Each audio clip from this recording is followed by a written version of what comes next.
Salam alaikum. Bonsoir à toute l'assistance ici présente. Aujourd'hui, on va assister à une soutenance de thèse de doctorat, troisième cycle lundi, de la doctorante Makhlouf Selma, dont l'intitulé est Contribution à l'amélioration des ambiances lumineuses dans l'espace habité, car des cités collectives Oued el-Fourcha al-Naba. On va, sous ce travail de recherche doctorale a été dirigé par M. Shratia Mohamed, sous la direction de M. Shratia Mohamed. On a aussi comme membre expert professeur Bouchar Abdelwahab, l'université Salah Boubnider à Constantine III. Oui. Et ça c'est le premier expert. Deuxième expert aussi professeur Jamal Al-Qama, l'université 8 mai 45 Guelma. Et vous avez aussi comme experte de ce travail Dr Jouad Fatima Zahra, l'université Guelma 1995-45 Guelma. Oui. Présidé par moi-même, professeur Lazari Youssef. On va vous allouer à peu près 40 minutes. Wahab? Allô? Wahab? Est-ce que vous nous entendez? C'est bon? Vous...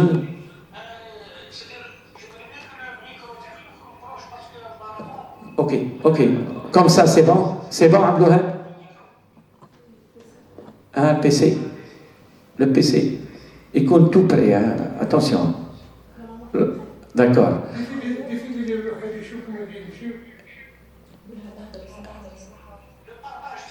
Essayez de parler comme ça. Oui. Demande, monsieur Abdelwahab, est-ce que vous m'écoutez? Monsieur Abdelwahab, est-ce que vous m'écoutez? Monsieur Abdelwahab. Oui, vous êtes assez loin du micro. Essayez de vous rapprocher du micro. Oui, monsieur. Oui, c'est bon. C'est bon, ok. Donc on peut démarrer la soutenance. Voilà, défilez le diable. Les diapos là. Je crois. Essayez de partager le diaporama. Et les partager normalement. On va relancer.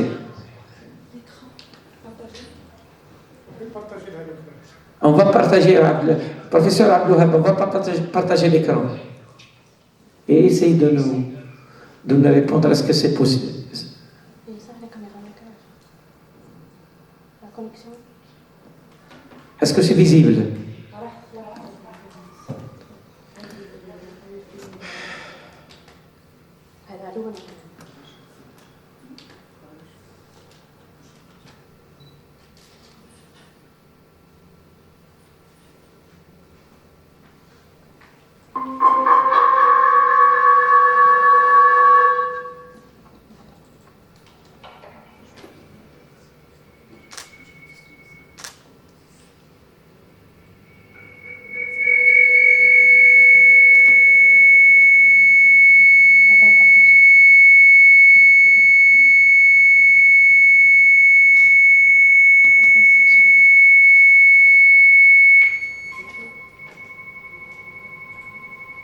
Est-ce que c'est bon, Abdelwahab? Allô? Abdelwahab? Le diaporama, je vois votre diapo, mais le son, il y a un écho. Ah, l'écho. Il y a un écho. Oui. Ouais. Oui, essayez de parler, madame. Le micro, t'as téléphoné,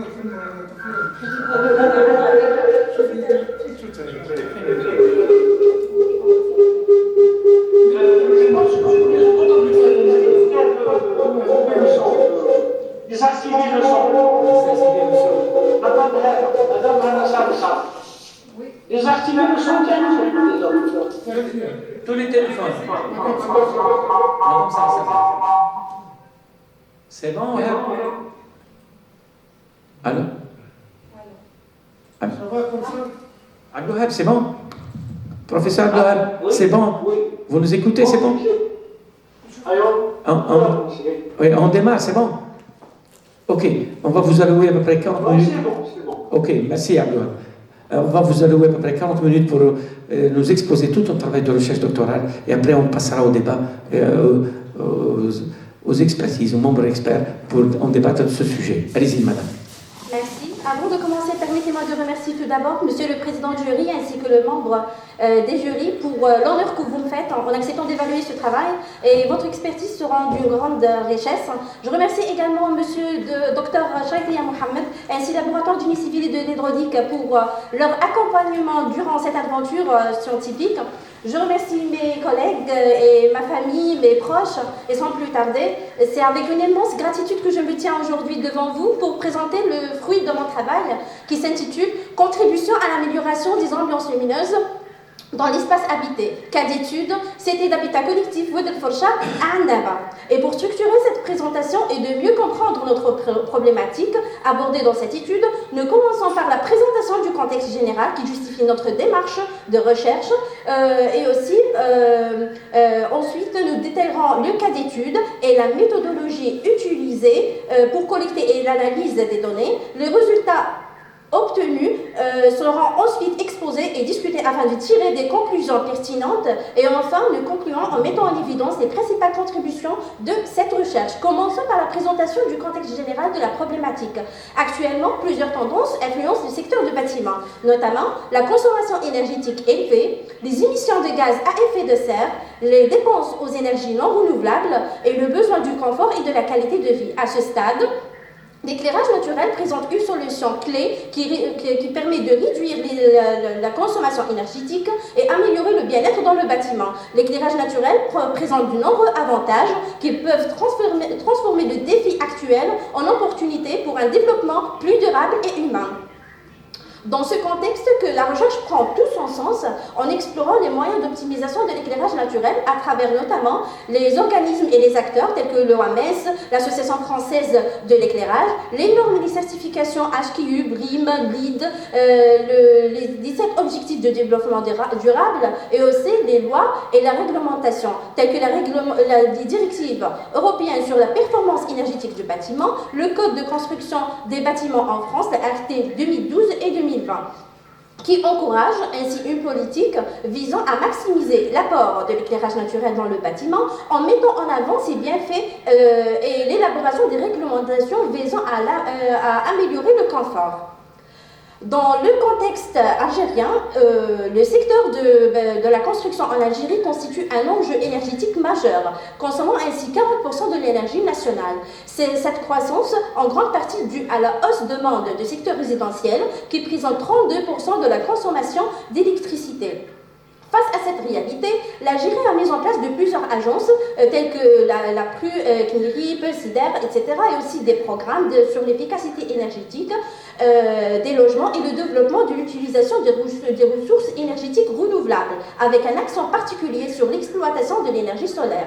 Malgré ces efforts déployés, le cas d'habitat collectif généralement et social spécifiquement à Annaba met en évidence un problème lié à l'éclairage naturel. Bien que les fenêtres soient présentes, les occupants dépendent largement de l'éclairage électrique durant la journée. Les fenêtres d'une taille, forme et orientation standard ne sont pas optimisées pour un éclairage naturel suffisant.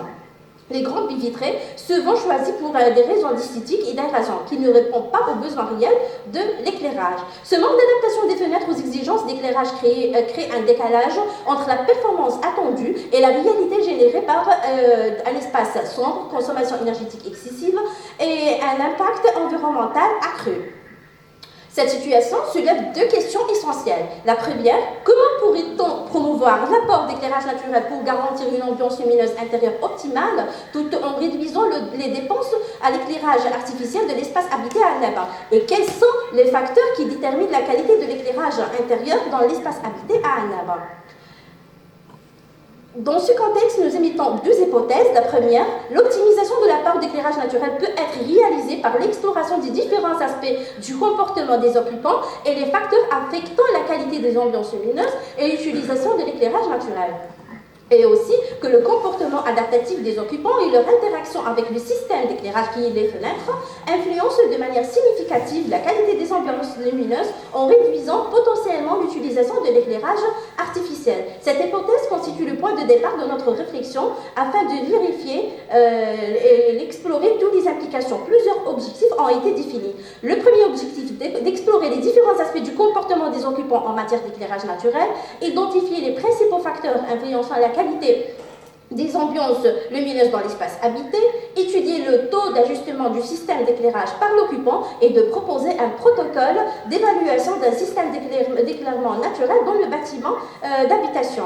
Les objectifs formulés s'appuient sur un cadre théorique bien défini selon 3 concepts. Le premier concept qui est l'éclairement naturel, qui est un processus de distribution et d'acheminement de la lumière à l'intérieur de l'espace habité. Cependant, son efficacité dépend du comportement des occupants. Le concept comportement des occupants désigne la façon dont l'occupant utilise le système de construction pour réguler l'environnement intérieur en façon directe ou bien indirecte, dans la qualité et la quantité d'éclairage naturel reçu dans l'espace. L'espace habité désigne un environnement physique dans lequel les individus vivent et interagissent, influencés par l'interaction entre personnes et leur comportement et la manière dont l'espace est conçu. Donc l'analyse de la littérature met en évidence une forte concentration de la recherche sur l'aspect technique de la lumière naturelle, mais peu d'études croisent cette variable avec le comportement des occupants. Donc l'aspect novateur de notre recherche réside dans l'innovation, réside dans l'intégration du comportement des occupants dans l'analyse du comportement de l'éclairage naturel, allant au-delà de l'approche strictement technique. Aussi, la recherche sur l'éclairage est principalement menée dans le contexte occidental où le climat est différent, rendant les solutions moins adaptées en Algérie, et aussi l'intégration de l'analyse du comportement des occupants dans l'évaluation post-occupationnelle qui marque une avancée majeure en explorant leur interaction avec l'éclairage naturel. Après avoir exposé les problématiques et identifié les différents enjeux, la section suivante détaille la méthodologie adoptée et aussi le cas d'étude. Le contexte d'étude de notre recherche est la cité d'habitat collectif Oued El Faucha, située à Annaba, au nord-est de l'Algérie. La cité de Oued El Faucha est située à l'ouest de la ville de Annaba, dans la zone plein ouest.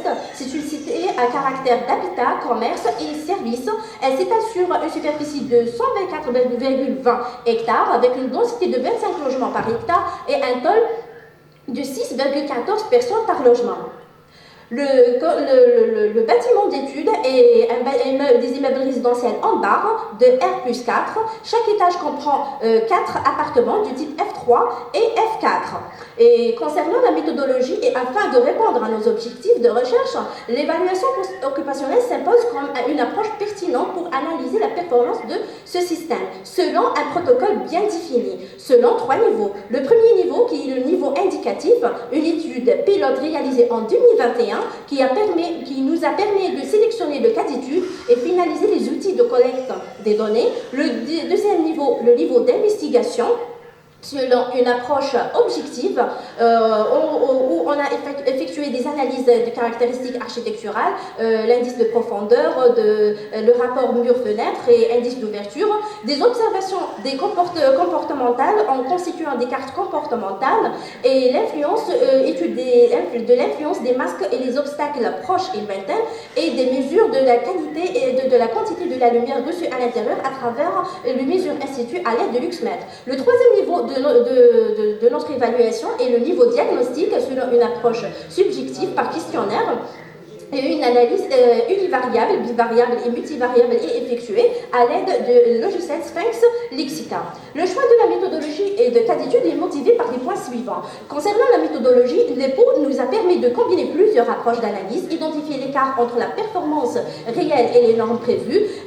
Aussi, elle fournit des retours d'informations directes des occupants et permet d'intégrer des perspectives des occupants dans le processus de conception. Concernant le choix de cas d'étude, le choix de la ville de Annaba parce qu'elle souffre de l'exode rural, des crises de logement et la recherche sur l'écologie dans le secteur de l'habitat à Annaba va se limiter offrant un champ d'études pertinent. Concernant le choix de l'habitat collectif, parce que c'est le type d'habitat qui répond aux demandes croissantes de logement et présente des lacunes de confort et d'efficacité énergétique. Le choix de la cité Oued El Focha est justifié par le caractère représentatif de l'habitat collectif à Annaba, les adaptations apportées par l'habitant qui révèlent leurs besoins et les perspectives temporelles avec la présence prolongée des habitants de minimum 10 ans. Sur la base de la méthodologie présentée et le cadre d'étude, nous présentons à présent les résultats obtenus. Commençons par le niveau d'investigation. Concernant les caractéristiques géométriques des espaces et des fenêtres, l'analyse révèle que la surface des pièces respecte des normes minimales, mais l'aménagement reste limité pour un usage multifonctionnel. L'indice de profondeur est relativement faible et homogène dans les cuisines et la chambre et élevé dans l'espace séjour, ce qui suggère que l'éclairage naturel est à peine atteindre les zones profondes de la pièce. Mais le faible indice d'ouverture et le rapport mur-fenêtre dans les différentes pièces limite l'efficacité de ce système. L'observation du comportement des occupants, nous constatons sur le plan que l'espace intérieur est encombré par le meuble, souvent placé près de la fenêtre, ce qui empêche la pénétration de la lumière à l'intérieur. Les plans architecturaux mettent en évidence un espace intérieur multifonctionnel, par exemple le salon, et ne sert pas seulement un lieu de rassemblement familial, mais aussi un espace d'études, de repas et même de sommeil, en raison de nombre de ménages. Revenons aux mesures institut. L'analyse des mesures institut montre que bien que la lumière extérieure est normalement suffisante et significative, elle est réduite par la présence des masques extérieurs créés par l'occupant lui-même, tels que les arbres et les structures proches. Cette réduction est expliquée par le faible niveau d'éclairage mesuré à l'intérieur, souvent inférieur de la norme et parfois nul, zéro luxe. Les occupants compensent cette insuffisance par l'utilisation d'éclairage artificiel. De plus, la quantité de la lumière elle se diminue à mesure que l'on s'éloigne de la fenêtre. Cette variation étant influencé par le comportement des occupants en premier degré. Le second niveau, quant à lui, s'appuie une analyse diagnostique, commençant par la présentation de la démarche méthodologique de l'étude de terrain. Donc, afin de répondre à nos objectifs, cette recherche est établie selon une démarche méthodologique rigoureuse et nous avons commencé par l'identification de l'échantillonnage et par la suite, on a utilisé le questionnaire préliminaire dans une étude pilote en 2021. Donc, par la suite, on a composé le questionnaire selon des rubriques. La première rubrique qui est le profil de l'habitant, la deuxième, le statut d'occupation, la troisième, le degré de satisfaction des occupants dans l'espace habité et quatrième, le comportement des occupants. Par la suite, on a effectué les codifications des réponses et le test de fiabilité des questionnaires afin de passer à l'analyse des données statiquement en utilisant le logiciel Sphinx XK. Commençons par l'analyse univariable et la première rubrique, le profil de l'occupant. L'échantillon est majoritairement composé par des femmes, 91,8%, qui jouent un rôle central dans la gestion du foyer, tandis que les hommes représentent seulement 8,2%. En termes d'âge, les graphes reflètent une diversité générationnelle avec une concentration des personnes âgées.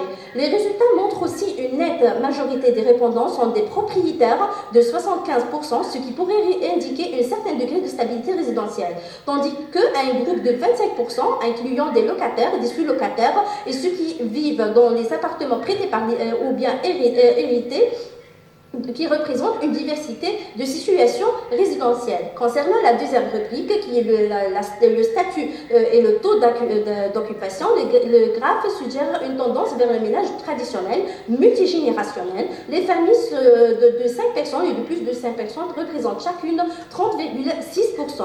La majorité de ménages de 30,6% vivent dans leur logement depuis plus de 20 ans et les données aussi recueillies révèlent une majorité écrasante des répondants de 85,1% passent plus de 10 heures par jour dans leur logement. Cela suggère que la plupart des individus interrogés sont principalement présents à domicile. Concernant la troisième rubrique, l'étude de degré de satisfaction des occupants dans l'espace habité, les résultats révèlent une insatisfaction générale des occupants concernant l'éclairage naturel, principalement dans l'espace du jour, la cuisine et le séjour, et aussi les sanitaires, rapportant une absence totale de la lumière naturelle. Aussi, les résultats révèlent une insatisfaction majoritaire des occupants concernant les dimensions des fenêtres, en particulier dans l'espace cuisine et séjour. La majorité des occupants jugent que la qualité de la vue vers l'extérieur est insuffisante, particulièrement dans l'espace du jour, comme le séjour et la cuisine, et une vue suffisante ou agréable reste rare.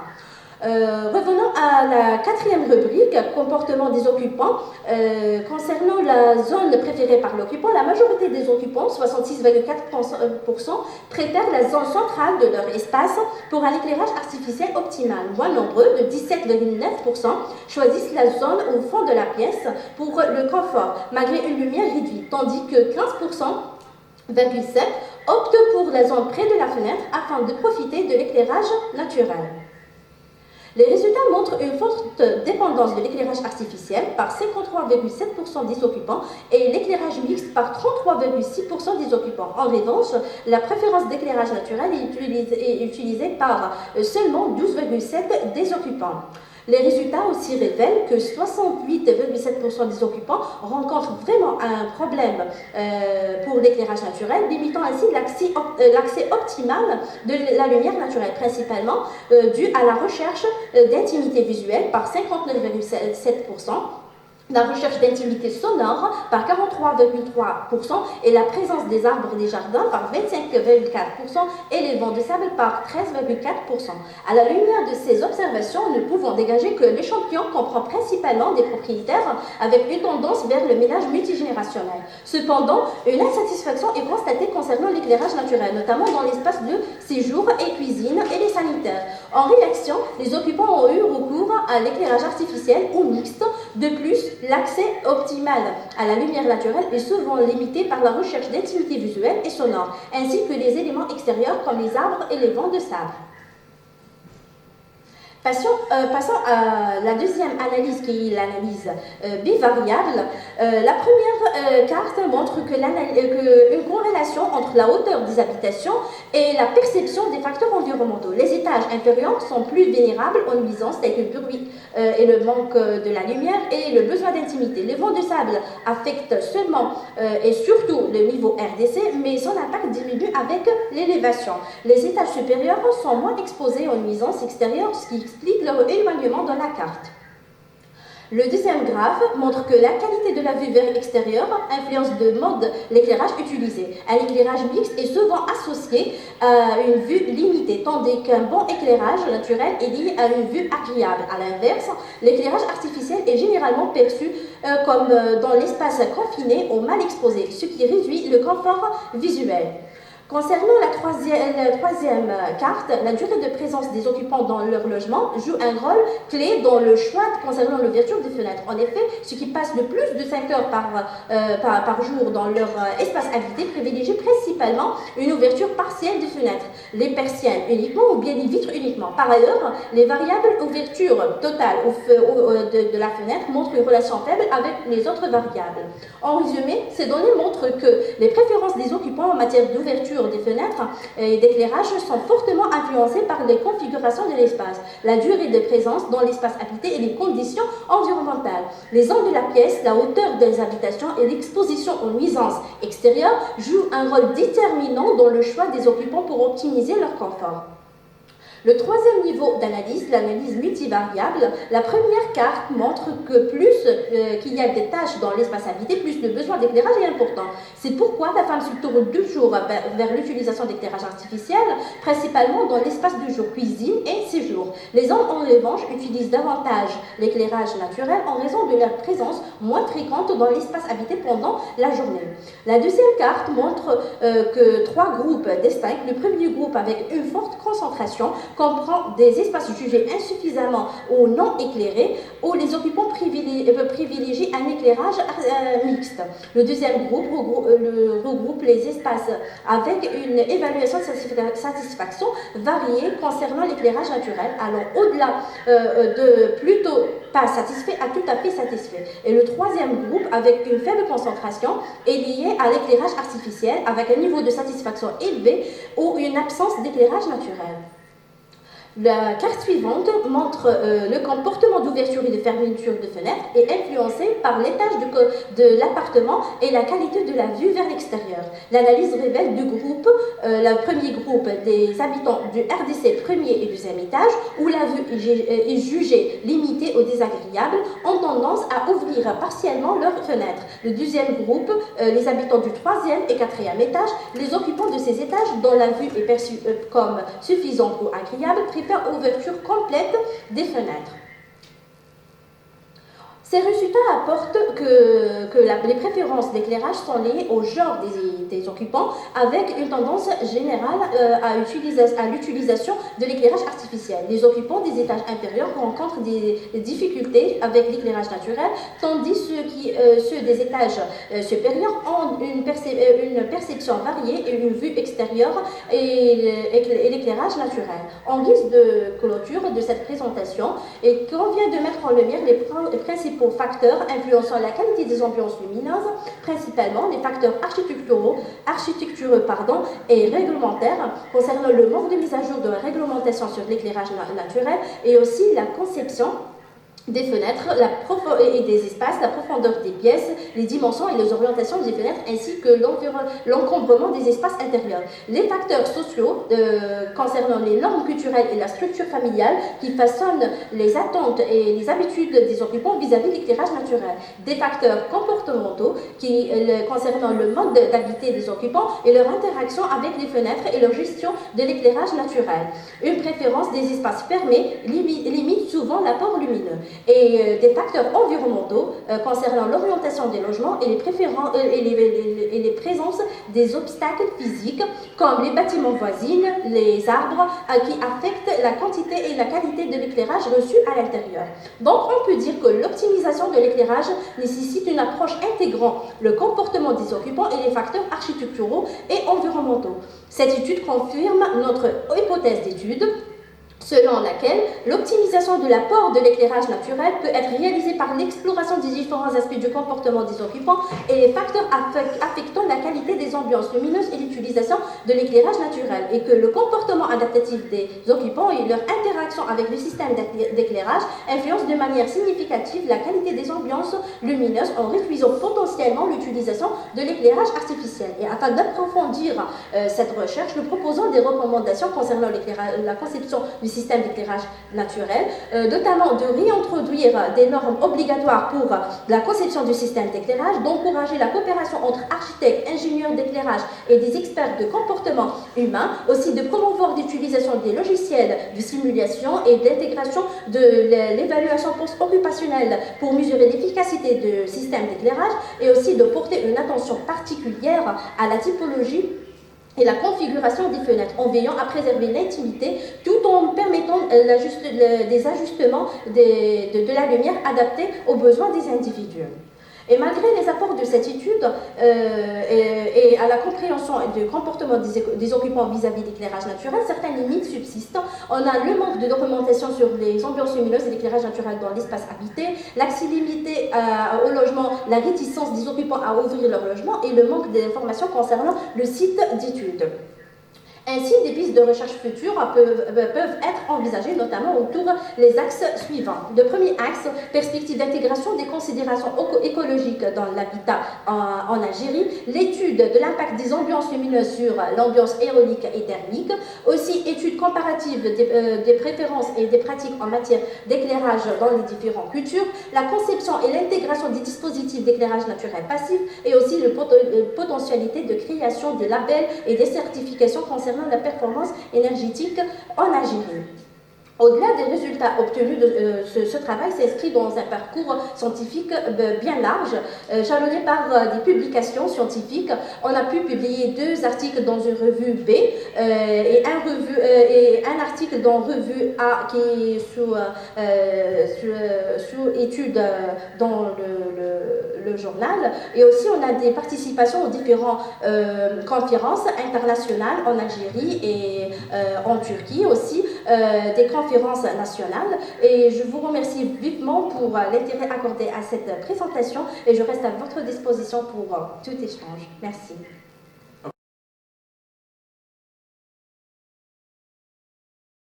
Ok, merci. Merci Mme Makhlouf Selma pour votre exposé. Il était succinct. On a je dirais même votre manière de développer ce thème, mais à la fois aussi de l'aborder, c'était important.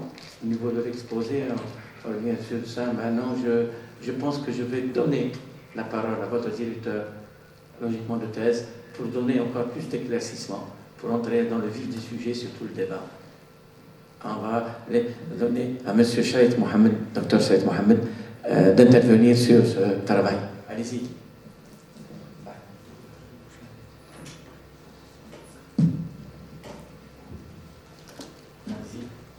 Merci, Monsieur le Président. Salam alaikum. Avant de présenter ce rapport, je tiens à présenter mes remerciements aux membres du jury d'avoir accepté l'évaluation de cette thèse et d'apporter un plus pour l'enrichir par leurs observations et orientations. Je tiens aussi à féliciter la doctorante Madame Makhlouf Selma d'apprécier ses efforts et son endurance face aux exigences de cette thèse. Je rends hommage à l'ex-directrice Madame Professeur Halim Fatma Zohra pour sa contribution dans cette thèse. La problématique présentée porte sur l'étude de comportement des occupants vis-à-vis de l'éclairage naturel dans les espaces habités, en ciblant les cités ou la unicité de l'habitat social collectif à Annaba. Malgré les initiatives ou l'existence d'initiatives écologiques et l'efficacité énergétique, la mise en œuvre de ces mesures reste souvent freinée par des contraintes économiques, surtout en Algérie. Ce sont des contraintes économiques, techniques et beaucoup plus institutionnelles aussi. Dans le secteur de l'habitat en Algérie, il y a un très grand nombre de programmes de logement, surtout le logement collectif social, qui ont été lancés et réalisés pour répondre à d'autres besoins autres que l'éclairage naturel dans l'habitat. C'est les besoins en quantité par rapport à la croissance urbaine et démographique et à la demande croissante de logements, qui n'ont pas obligatoirement intégré ce souci de l'amélioration de l'éclairage naturel et de la diminution de la consommation de l'énergie. La particularité du logement social surtout, qui présente la part la plus importante dans le logement collectif en Algérie. Ce logement social, souvent conçu dans une logique de confort minimal, est régi par des cahiers de charges, comme vous le connaissez, comme tout le monde le connaît, et des lois peu actualisées et suivies. Cela implique que les éléments cruciaux tels que l'éclairage naturel ou le bien-être à long terme des habitants ne sont pas systématiquement prioritaires au profit de la réduction des coûts de construction, limitant ainsi les innovations dans ce domaine. Pour ce qui est de l'éclairage naturel dans les bâtiments résidentiels en Algérie, qui ont travaillé l'élaboration de la conception architecturale adaptée à l'éclairage naturel comme source de bien-être et d'amélioration de performance énergétique, ce qui impacte négativement les capacités des architectes à concevoir des cités résidentielles efficaces et sur le plan énergétique confortables, aussi sur le plan éclairage. Cette thèse a comme objectif l'appréhension des facteurs qui déterminent la qualité d'éclairage intérieur dans l'espace habité de logement collectif à Annaba, ainsi que la recherche de l'amélioration de l'ambiance lumineuse intérieure par un éclairage naturel. La recherche s'est basée sur deux questions principales, et des objectifs et des hypothèses, bien sûr. Pour atteindre l'objectif principal, cette thèse explore les différents aspects du comportement des occupants en matière d'éclairage naturel par le biais d'une enquête sociologique présentée et détaillée. Elle identifie les principaux facteurs influençant la qualité des ambiances lumineuses dans l'espace habité, étudie le taux d'ajustement du système d'éclairage par l'occupant et propose un protocole d'évaluation d'un système d'éclairement naturel du bâtiment. Un autre objectif d'importance est la spécification des directives construction pour les nouvelles habitations qui favorisent l'éclairage naturel en tant que mesure d'économie d'énergie. Cette recherche a proposé une méthodologie qui s'est appuyée sur deux parties, l'une théorique et l'autre pratique.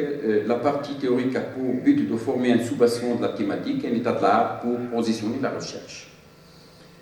Cette partie se concentre sur la définition des aspects clés et les hypothèses fondamentales qui ont guidé l'étude.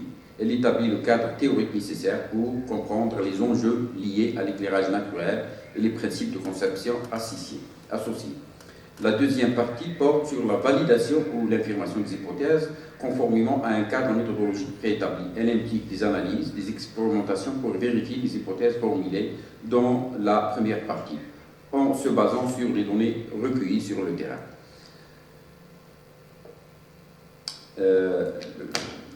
La partie théorique comme cadre conceptuel de la thèse se compose de 4 chapitres. Le premier présente une analyse des publications déjà réalisées sur les stratégies d'adaptation de l'éclairage naturel dans un espace habité, d'où un positionnement de la recherche. C'est très important. Pour la deuxième partie, elle présente les théories et les concepts qui soutiennent la recherche et concernent les notions de l'éclairage naturel et des ambiances lumineuses. La troisième partie est consacrée au rapport du comportement des occupants des ambiances lumineuses. Par contre, le quatrième chapitre présente une réflexion sur le terme habitat comme principal domaine de cette recherche et une description du contexte topographique, climatique d'Annaba, ainsi que la motivation du choix de l'Oued el-Forsha, Annaba, le cas d'étude. La partie pratique est destinée à la présentation du contexte d'investigation sur le terrain, comprend 3 chapitres. Le 5e détaille les méthodes et les outils utilisés dans la conduite de l'étude. Et dans ce chapitre, un protocole spécifique est construit.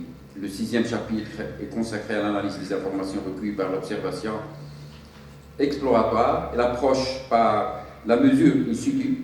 Le 7e chapitre constitue la phase diagnostique des données. Il s'agit d'un examen et d'une interprétation des informations recueillies dans chaque étude de cas, à l'aide d'un questionnaire. Ce chapitre vise à analyser et interpréter les informations obtenues afin de dégager des tendances, des insights et des conclusions pertinentes pour chaque cas d'étude. En conclusion, l'imp30 confirme la complexité de l'interaction éclairage naturel, comportement des occupants et architecture. Les résultats de cette recherche mettent en lumière la complexité de la relation entre éclairage naturel, comportement des occupants et architecture. Plusieurs facteurs influencent cette relation. Ils ont été présentés, des facteurs architecturaux, comportementaux, environnementaux. Nous la laissons.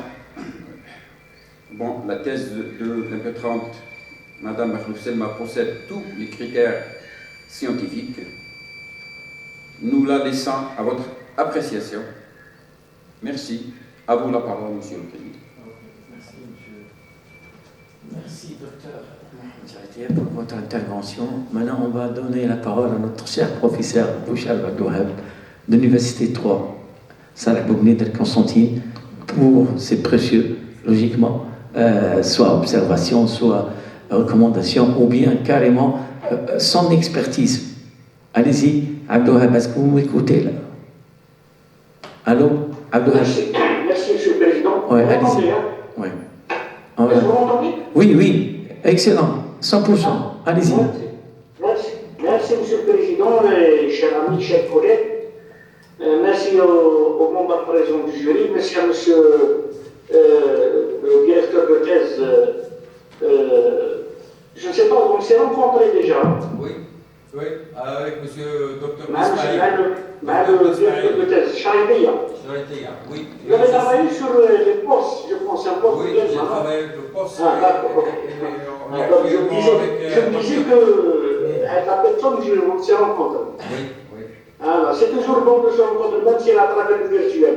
Bon, par rapport à mon expertise, j'essaie de suivre en premier avec le plan, c'est-à-dire concernant l'annexe 5 de l'évaluation. Je ne vais pas trop.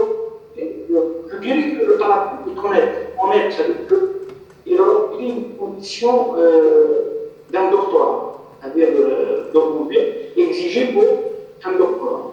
Mais les points on peut peut-être débattre, qui peuvent être à l'avenir, je ne sais pas, des docteurs en fissure qui veulent travailler sur le même aspect, c'est sur le sujet, souvent on peut toujours proposer quelques pistes, quelques directions, quelques angles d'attaque, si vous voulez. Alors, le travail, c'est vrai, il s'inscrit dans la question du développement durable. C'est un regard pertinent sur l'usage ou l'exploitation des sources lumineuses naturelles, c'est-à-dire la lumière naturelle, dans le vécu des habitants. Donc des habitants, c'est-à-dire le sujet, bien sûr, il est toujours d'actualité tant que la question de l'énergie est mise, disons, en avant.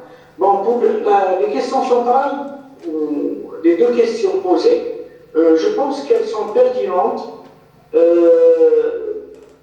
C'est-à-dire, bon, à travers l'exposé qu'on vient de voir de la candidate qui était quand même excellent, j'ai saisi que l'angle d'attaque ou l'angle disons, pays pour asseoir cette thèse était plutôt technique. C'est-à-dire, laissez-moi, vous pouvez me tolérer un petit peu ma faim, mais j'aimerais bien que des fois, qu'on attaque aussi l'aspect esthétique aussi de la lumière. Parce qu'on fait de l'architecture, et généralement, souvent on se retrouve sur des données, sur des propos trop techniques, que esthétique, parce que finalement, même demain dans l'enseignement des étudiants, c'est-à-dire en architecture, on ne pensera pas, plutôt n'abordera pas avec profondeur des questions, disons, techniques de la lumière, mais plutôt de l'esthétique, c'est-à-dire que, parce que ce qu'on peut observer généralement n'est pas mesurable, mais appréciable par rapport à la qualité qui s'adonne sur le plan, si vous voulez, esthétique, qui reste bien sûr subjectif. Ça, c'est par rapport à moi. La deuxième question centrale, les questions centrales, et la deuxième elle est plus académique. Bon, ça peut servir de sorte que, moi je considère que, par exemple, par rapport au travail, quand on dit habiter, l'espace habité à Annaba, c'est-à-dire que finalement, je ne trouve pas de différence entre Annaba ou la Welle Fourcha, par exemple, un habitat ski, c'est-à-dire que il y a une dimension qui pourrait, je dirais, manquer, je ne sais pas, à mon sens, je l'aborderai par la suite, être la question qui pourrait faire la différence entre un lieu. Les hypothèses sont valables. C'est-à-dire, mais seulement on peut poser le problème, on va poser autrement. À mon sens, il y a un habitant, il y a un concepteur. L'habitant n'a jamais été associé à la conception du produit. Donc, je trouve pertinent quand on parle, disons, de comportement adaptatif. Oui, c'est vrai, comment l'habitant, mais l'adaptation n'est pas directe. L'adaptation, c'est plus, j'allais dire, un effort qui pourrait, disons, être, qui pourrait être si vous voulez, sa qualité. de comportement permanent. C'est-à-dire qu'on peut trouver des gens, plutôt des habitants, qui réagissent différemment par rapport à cette question de conception. Donc, ils dépassent aussi. Les autres questions par rapport pour mon hypothèse, les deux axes de mes hypothèses sont complémentaires. Il n'y a pas vraiment de grande différence entre les deux.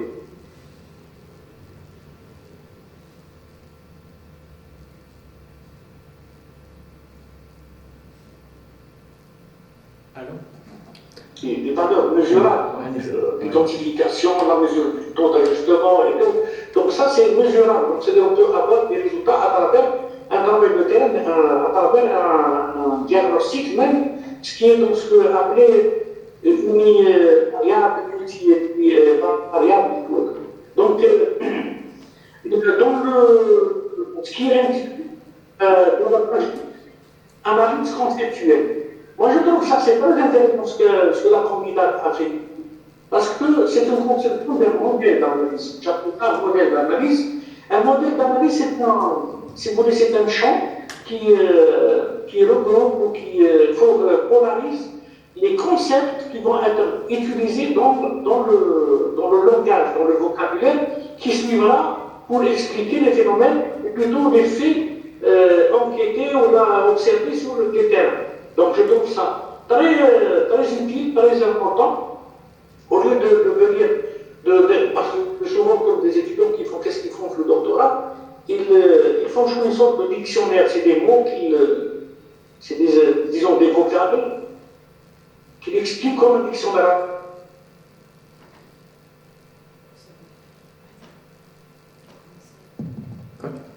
Professeur Abdelhab. C'est de créer donc tout un langage épistémologique pour aborder un sujet, c'est-à-dire pour utiliser ce langage que l'on construit, parce que c'est une construction, mais où les anthropologues construisent.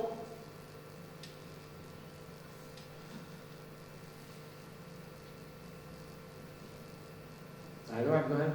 Professeur Abdelhab? Allô? Connexion? Je pense. Connexion.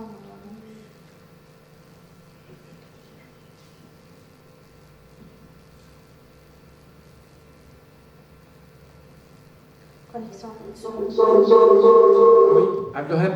Allô?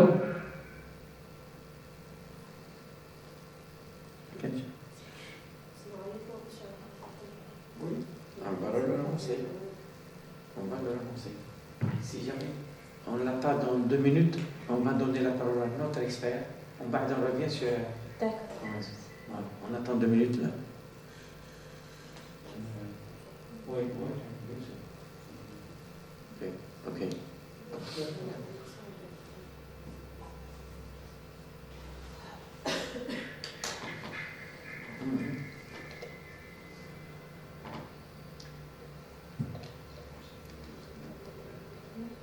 En parallèle, allez-y.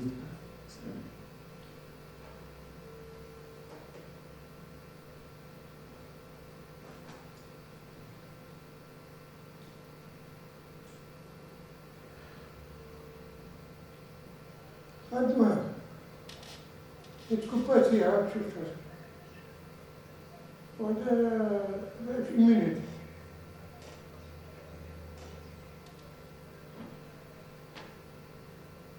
شوف صح Ok. Il va relancer le processus.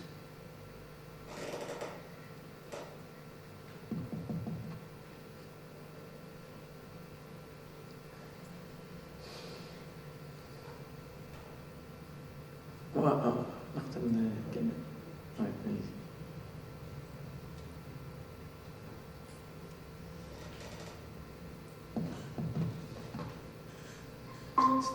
C'est les aléas du direct. C'est très difficile de maîtriser. Allez, professeur Wahab. Ah, c'est bon. Oui. C'est donc 1 minute, c'est-à-dire que. Oui, on vous écoute.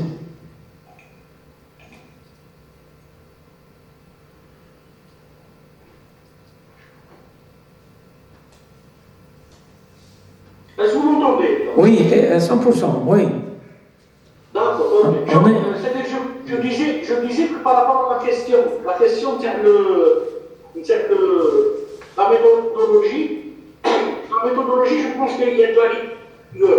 Il y a une rigueur dans le travail de terrain, dans le travail, dans la collecte des données, dans le traitement des données, donc le déploiement et dans le traitement des données. Et même dans l'interprétation, j'ai trouvé qu'il y a une cohérence dans cet ensemble, c'est cohérent, d'accord?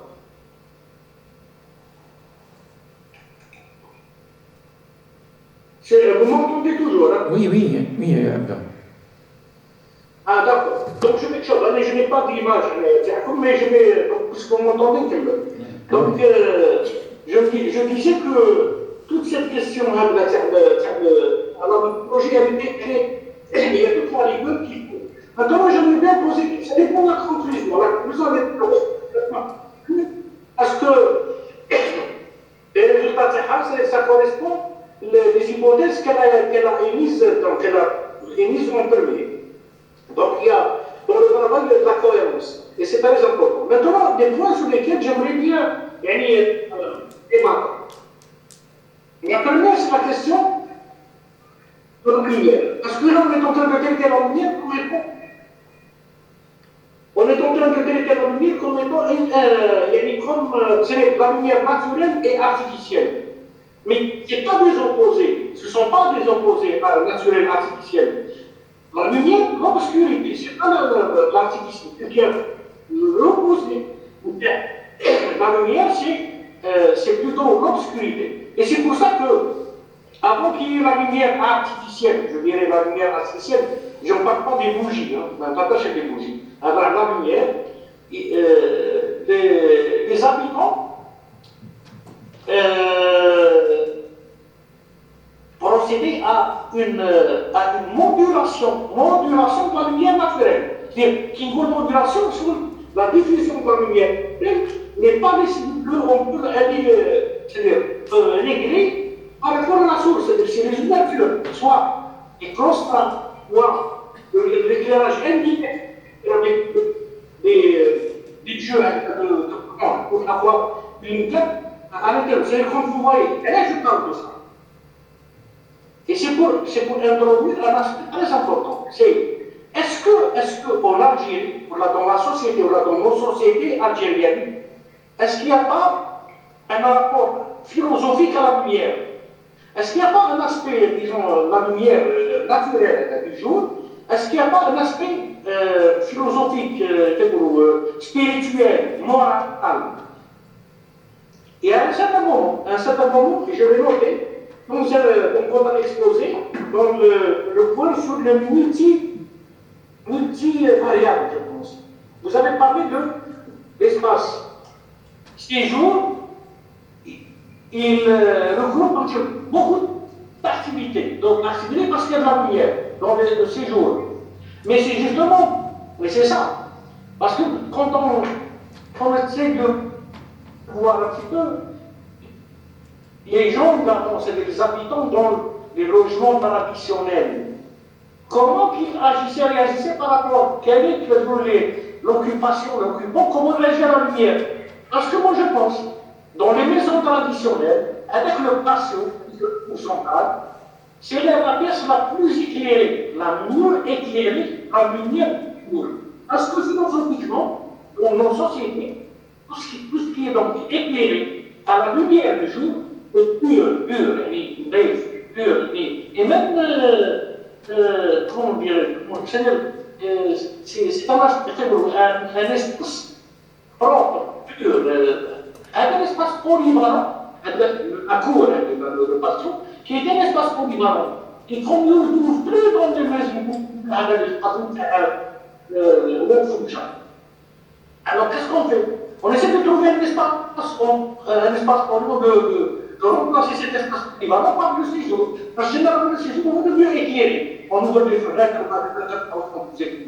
Donc ça veut dire que la question de la lumière par rapport aux autres occupants, elle est considérée, elle n'est pas juste utilitaire, c'est-à-dire qu'il y a besoin de lumière. Et aussi, des fois, on a besoin d'intimité, on a besoin de ne plus montrer certaines choses, on a besoin de... Mais il y a des pièces qu'on veut vraiment mettre à jour, éclairer, mais d'autres qu'on veut toujours mettre dans l'obscurité. D'ailleurs, si vous voyez des exemples, des maisons traditionnelles, vous allez voir à l'intérieur, il y a toujours des espaces qui sont cachés à la lumière. Donc c'est pas par rapport, c'est pour dire que si j'utilise la lumière comme un facteur pour le confort, je dirais que dans ce cas, pour l'être humain, à travers le monde, il a même besoin de lumière. Mais n'oubliez pas qu'il y a une géographie. Donc dans le sud, il y a beaucoup de lumière, mais les gens modèrent la lumière. Ils ne laissent pas passer toute la lumière. Ils font des petites, disons, des véhicules de la lumière, jusqu'à avoir, par exemple, Ce qu'il faut. un tourisme marine et tout, parce qu'il y a trop de lumière. Si un jour vous aurez la chance d'aller, par exemple, Bni Abbas, si vous cherchez les rues de Bni Abbas, les rues de Bni Abbas sont couvertes. Il y a des puits de lumière, des faisceaux qui laissent pénétrer la lumière pour éclairer. Parce qu'il y a beaucoup de soleil. Donc ça veut dire que toutes ces questions sur la lumière, même si on essaie de trouver la qualité, c'est aussi, il faut dire que c'est par rapport à une philosophie, par rapport à une sociologie, par rapport à un besoin, par rapport à une spiritualité, que cette lumière est aussi exploitée. Donc, un autre point que je voulais vraiment aborder. Donc, ça veut dire que la question lumière-obscurité est aussi un côté, si vous voulez, philosophique, moral et tout. Donc, je termine. Voilà. Alors, j'ai trouvé la thématique très intéressante. Les concepts sont pertinents et intéressants. Il y a une rigueur dans notre travail de recherche, particulièrement dans le choix méthodologique, donc des options méthodologiques. La structuration du travail est judicieuse, donc les chapitres sont bien prononcés, il y a un bon enchaînement, des chapitres équilibrés, bien sûr, cohérents. Mais cependant, je dois vous dire quelque chose, Madame Moustofi. Je pense qu'avant de remettre le travail tech, reprendre la question de la bibliographie, parce que la bibliographie n'est pas bien posée. Il y a des ouvrages, donc, ce n'est plus l'ordre alphabétique. Et surtout que parfois vous mettez le prénom avant le nom. Ouais. Vous avez partagé votre biographie, mon ouvrage, mais j'ai vu dans des ouvrages, j'ai vu aussi des textes juridiques, donc il vaut peut-être mieux faire ressortir les textes juridiques comme un titre, voilà, tout ce qui est juridique. J'ai vu, vous avez cité deux ouvrages, je pense que professeur Akama, professeur Lazrey, je ne sais pas, peut-être pour les autres aussi, je ne veux pas dire que... On a tellement été nourris à ces ouvrages, par exemple celui de Bachelard, la politique de l'espace, ou là on vient de faire la production de l'espace. C'est des gros ouvrages vraiment très dans cela. Vous avez cité en anglais, alors que l'original, ils sont des ouvrages qui en français. Donc, parce que j'ai vu les dates 91, 94, alors qu'ils dataient des années fin 70, début des années 80. C'est que, parfois, quand on cite un ouvrage, un ouvrage clé, si vous voulez, il faut citer l'original. Les traductions peuvent être parfois dénaturées, en tout cas biaisées, parce que les termes dans le texte écrit dans la langue d'origine fournit mieux les informations qu'un texte traduit. Alors, sinon, je vous remercie, je vous félicite pour avoir terminé le travail, arrivé à bout donc, de cette thèse et soutenir. Je félicite aussi votre encadreur, M. Charaïtia Mohamed, pour l'encadrement, pour nous avoir, et aussi pour m'avoir invité à participer à cette soutenance, à première Akema, et j'espère que ce ne sera pas la dernière. Et je vous remercie et je vous remets la parole, professeur Basrius. Ok, merci monsieur professeur Abdelwahab pour votre intervention. Vous êtes soucieux de ce thème. Il vous a plu ce thème, c'est important. Aussi, on vous remercie pour votre fine expertise, c'est bien. Vos appréciations concernant ce travail, surtout sur la rigueur de la méthodologie mobilisée dans cette recherche, c'est important aussi de le souligner, à l'exception de quelques irrégularités concernant les références bibliographiques que vous avez soulevées aussi, qui sont aussi pertinentes, qu'il faut les revisiter et reformuler, essayer de les classer ou bien carrément selon les types ou bien carrément les familles de références, je dirais de références bibliographiques. Je vais maintenant donner la parole à notre cher professeur Alkama Jamel pour intervenir et nous donner son expertise concernant ce travail de recherche. Allez-y, monsieur Alkama. Bismillahirrahmanirrahim, salam ala ashrafil mursalin. Merci, monsieur le Président, de m'avoir donné la parole à participer à ce débat scientifique pour promouvoir, pour réussir, pour peut-être voir d'une autre vision sur un autre angle ce travail-là, qui a été bien encadré par notre cher docteur Mohamed Shraitia. Je ne suis pas d'accord avec lui dans un point seulement, Mohamed. Et là, je ne tiens pas à remercier l'ancien encadreur. Et peut-être madame Alela serait d'accord avec moi. Elle a laissé couler les larmes de cette jeune femme. Elle l'a mis au coin. Et elle a risqué de quitter sa formation doctorale. Vous la voyez bien, madame. Si ce n'est pas mes encouragements et mon soutien, et puis le vôtre. Elle a repris et elle a donné un travail de qualité, que je la félicite. Elle avait des moments très difficiles, madame. Elle a voulu quitter sa formation doctorale. La première année a été pour elle un enfer. Je le dis bien, je le dis fort. Si j'ai tort, vous le déclarez, madame.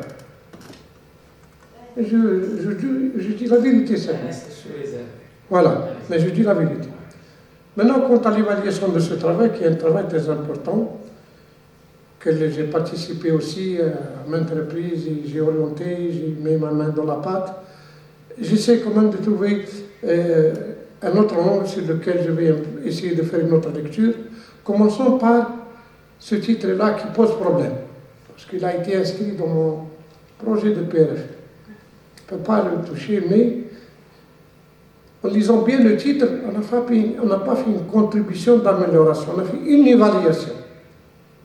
Le titre adéquat, c'est une évaluation post-occupationnelle, voilà, des ambiances lumineuses dans l'espace habité, cas d'étude, cité de l'habitat collectif, Oued el-Fourcha, Annaba. Donc moi, si l'ensemble des examinateurs sont d'accord avec moi, c'est beaucoup plus une évaluation. Voilà. Donc c'est pour la première chose. Et puis je vais revenir un peu sur quelque chose un peu de fort, qui m'a intrigué un peu. C'est dans le chapitre introductif, je l'ai trouvé structuré comme un chapitre, avec des titres, des sous-titres, donc ça pose problème un peu. Peut-être que je reviens un peu avec madame, et dire qu'on va reformuler le texte sous forme d'un texte global, qui met en évidence un peu l'importance du sujet, en un premier paragraphe, puis le deuxième paragraphe, les travaux essentiels produits dans le domaine, état de l'art, et puis la question de la recherche en Algérie, et puis une observation avec les deux questions pertinentes que vous avez posées. Sans poser des titres, des sous-titres, comme vous l'avez fait dans votre chapitre introductif. C'est une remarque un peu de forme, seulement. Je reviens un peu, je fais du coq à l'âne, un peu, je reviens un peu sur le résumé. Parce que nous savons bien, on appelle les mots-clés. Les mots-clés, il paraît qu'il obstrue un peu une certaine réalité dans la recherche, parce qu'à travers la lecture des mots-clés, voilà, on revient sur, à travers les mots-clés, je peux dire que ça m'intéresse, je vais revenir pour lire ça, pour ne pas lire.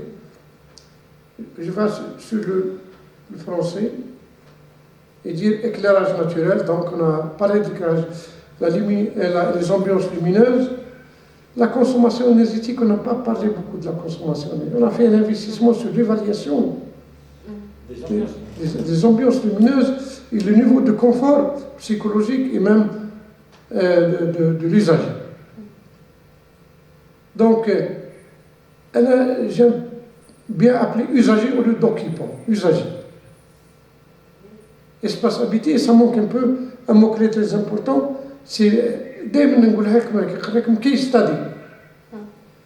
النبات لازم تاعها تخرج كوم ان موكلي باسكو on a fait notre travail donc لازم يخرج الموكلي النبات ولا à savoir واد الفرشة. La واد الفرشة entre parenthèses النبات. Donc peut-être il faut revoir. Voilà. EPO aussi. EPO aussi comme un mot-clé. Voilà. Et je reviens à dire que peut-être qu'il faut ici de voir le résumé en essayant un peu de donner certains éléments qui attaquent directement le sujet sans partir dans les parties très générales. Je dis bien que peut-être que le premier paragraphe, il peut être enlevé et partir directement du deuxième paragraphe pour être un peu plus précis dans votre résumé, parce que nous savons bien que les résumés maintenant sont organisés par IMRAD. À peu près le contenu ne dépasse pas de 250 à 500 mots. Voilà, pour ne pas tomber dans des choses un peu générales. Donc je vais aller un peu vite pour le chapitre 1. Le chapitre 1, au lieu d'attaquer un peu des choses de définition et de concepts, vous parlez directement d'une stratégie. C'est-à-dire, on ne peut pas parler des méthodes avant de parler du phénomène, de l'éclairage naturel et les ambiances lumineuses en tant que concept de base. Les connaître et leur dépendance comme variable dépendante dans la recherche. Et puis peut-être laisser le chapitre là, la revue de la littérature en deuxième niveau. Après avoir cerné certains concepts de base de la recherche qui sont l'éclairage naturel, les ambiances lumineuses, les niveaux de confort visuel à l'intérieur, c'est ça, les variables clés et les concepts clés de la recherche qui devront être mis à l'avant pour cerner la recherche comme elle doit. Je ne dis pas que l'état de l'art n'est pas important, il est très important, c'est qu'à travers l'état de l'art qu'on construit la connaissance thématique qui nous permet un peu d'avancer pour faire un positionnement épistémologique et pour monter des modèles d'analyse. Vous avez monté ici 2 ou 3 modèles d'analyse et je vous félicite sur ça, des mesures in situ, donc c'est un premier modèle heuristique très important. Le deuxième modèle, c'est l'enquête et l'utilisation des systèmes experts de Sphinx. Je vais essayer d'arriver pour parler de ces systèmes-là après. Donc, sans tarder, et aller rapidement sur la lecture de la thèse, je me pose la question. Quelle est la différence entre éclairage naturel et lumière naturelle? Donc la question que je pose, quelle est la différence entre lumière naturelle et éclairage naturel? Et vous avez fait beaucoup de références à des choses normatives. J'ai bien aimé si on a mis en question un niveau de diagnostic, disons, subjectif, fondé sur l'usager, qui va nous donner les degrés de satisfaction et quels sont les gens par strate d'âge et par sexe, et par le taux d'habiter de l'espace.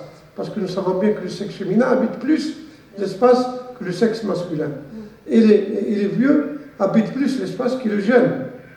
Donc c'est là qui fait un peu l'intérêt de la chose.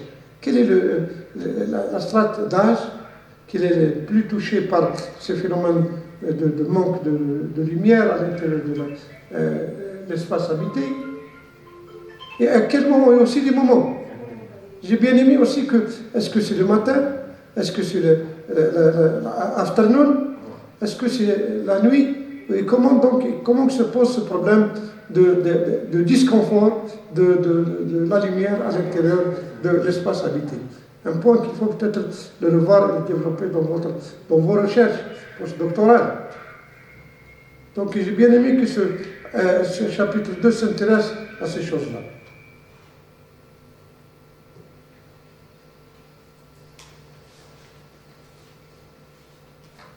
Et donc sans tarder, je vais aller un peu sur un point très important, parce que la thèse elle est tellement volumineuse. 350 pages. De ce cas-là, je donne un conseil, qu'il y a des parties qu'il faut peut-être les renvoyer en annexe. Notamment une partie de la réglementation. La RT 120, qui est à partir de la page 71, je crois bien, jusqu'à la page 82 ou 83, donc une dizaine de pages, peut-être qu'il faut la remettre en annexe, pour alléger un peu le corps du texte. Il y a aussi une autre partie, dans le chapitre de outils et méthodes. Matériel, outils et méthodes, là, quand vous présentez un peu le questionnaire, comment vous l'avez fait et comment vous l'avez organisé, et quelques fiches de résultats, je vois peut-être qu'il serait plus judicieux de les envoyer en annexe et faire un renvoi à ces choses-là. Pour moi, c'est pour alléger le corps du texte, parce que 350 pages, maintenant pour un doctorat troisième cycle, c'est un peu beaucoup, parce que nous savons bien, dans notre science, un peu des sciences appliquées, parce que nous ne sommes pas des sciences exactes mais technologiques, nous sommes des sciences appliquées, on fait beaucoup de recours à des investigations par enquête. C'est pour cela qu'on dit qu'une thèse, un peu, dans notre domaine, c'est entre 200 pages à 250 pages. Voilà, la moyenne, je dis bien la moyenne. Mais vous avez fait 350 pages, un peu, c'est peut-être il faut alléger le texte. Ce que j'ai remarqué, vous n'avez pas respecté la police, parce que vous avez écrit avec le 11 seulement. Voilà. Sinon, plus la thèse qu'elle arrive jusqu'à 400, 450. Parce que là, vous avez concentré le texte. Allez, là, on a accepté parce qu'on vous encourage, mais pour la prochaine fois, il faut savoir synthétiser. Parce que la thèse, généralement, on écrit 1500 pages. Et on revient sur la deuxième lecture. Pour 700 pages. Troisième lecture, on synthétise. 300, 350. Et la thèse finale, après une vraie synthèse, c'est 200 à 250 pages. Avec des polices entre 2 à 14. Voilà. C'est-à-dire que c'est des conseils de forme. Comme aussi vos résultats sont très importants. Et elle nous donne, et elle éclaire, une situation très claire d'un disconfort au niveau d'un habitat collectif à Wadi-Fourcha. Et vous avez vraiment mis le doigt sur le mal. Vous avez apporté des résultats originaux. Ils n'en ont pas besoin de faire des recommandations. On ne fait pas des recommandations à la fin d'une investigation parce que les résultats se défendent en eux-mêmes. Les résultats, c'est la valeur scientifique de l'investigation. Les recommandations, on les fait dans des congrès, dans des colloques, mais vous êtes arrivé à des résultats pertinents. Seulement, vous pouvez peut-être comparer ces résultats à d'autres résultats qui sont dans le domaine et dire pourquoi elles sont similaires ou pourquoi elles ne sont pas similaires. Ça, c'est pour rendre votre thèse plus originale, en comparant vos résultats aux résultats d'autres chercheurs établis dans le domaine. Et dans ce stade-là, permettez-moi de vous glisser une petite critique dans vos références de base. Il me paraît que certains chercheurs ne sont pas plus habilités que le professeur Zmouri Nordin pour être écartés dans cette thèse. Pour les travaux. Oui. C'est le père qui a mis la première pierre d'angle en matière d'investigation sur l'éclairage naturel. Respect à ce professeur-là. Respect à ce professeur-là. La Dauphine, Rouag Jamila. La défaite. Voilà. je n'ai pas vu son nom dans la bibliographie. C'est important. Oui. Donc ce sont là les deux qui ont mis un peu les premières pierres d'angle en matière d'éclairage En Algérie, naturel. Oui, Oui. en Algérie.